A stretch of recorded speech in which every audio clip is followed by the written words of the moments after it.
Hi, and welcome to the WVU Football Sports Chat at thedpost.com. I'm Sean Manning, here with our WVU football beat writer, Joey Lamonico. How are you doing, Joey? I'm doing well, Sean. Good. Well, a tough loss for WVU on Saturday against Kansas State. They tried to get that 8th win, couldn't get it.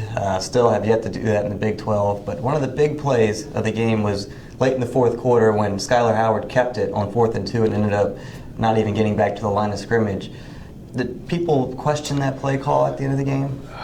Yeah, I mean, you'd have to be pretty remiss not to question it in the literal sense, where you ask the actors, you ask Coach Holgorsen, you ask Skylar Howard wasn't made available to the media, which was a little unfortunate, but asking other people who were on the field at the time about that particular call.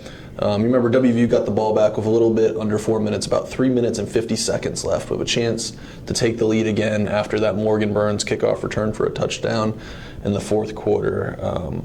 But let's go back a little earlier. Skylar Howard actually left the field, walked into a tunnel, and Brady Quinn in the telecast on FS1 reported that he was getting an x-ray. And during his post-game press conference, Coach Holgorsen said he thought he had broken his ankle at the time. That wasn't the case, but he was clearly gimpy. So fast forward to they're near midfield. They're at the 48-yard line. They need to convert to keep the drive going. It's their last best chance to win the game. And they call a quarterback keeper. Howard goes left. He gets stopped way short. I asked several people about the play. They thought, everyone said the same thing. Wide receiver Jordan Thompson, running back Wendell Smallwood, and Dana. They said, we had the look. We thought he had the edge. Skylar just couldn't get there. Coach Holgorsen admitted, maybe he should have taken Skylar's health into account a little more because he didn't look like he had, the speed to get around the corner. But it's just a question of whether he was able to do it. It wasn't so much the play call.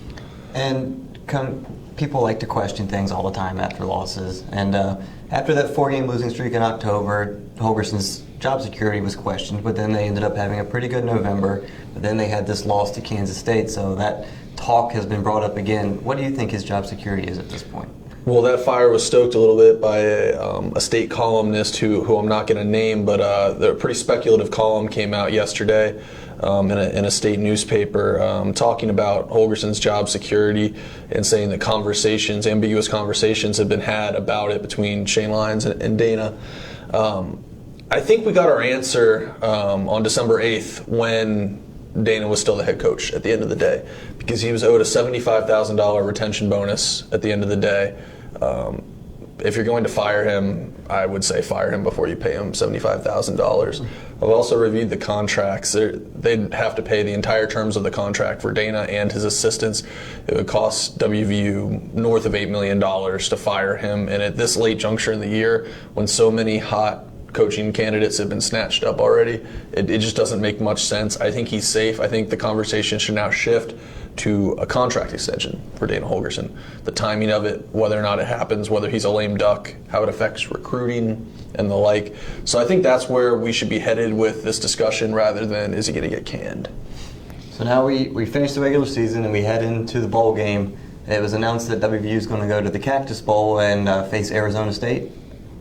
Yeah, the Sun Devils are 6-6, coached by Todd Graham. We'll get to that a little bit later. They're a good team. They're a team that's seen some injuries, but they're really staunch on the defensive line. They're in the top 10 nationally in both sacks and tackles for a loss.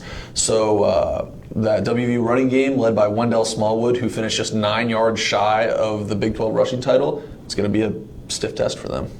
And you mentioned earlier about Todd Graham. He's just one of many coaching parallels and perpendicular. They've just all been interwoven before. What's that connection? I didn't do so well in geometry, so I'll have to take your word for it with the perpendicular aspect. But yeah, there's going to be no shortage of stories over the next couple of weeks.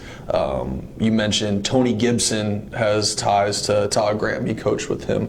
The Sun Devils defensive coordinator Keith Patterson was obviously here in Morgantown just a couple of years ago as the Mountaineers defensive coordinator. So many of those assistants have crossover. It's going to be a fun game. It's going to be a really late game. I don't know whether people in Morgantown will decide to, stay up till 1:30 in the morning for the brand of football that's going to be played, but we'll see about that too. So a lot of fun over the next few weeks.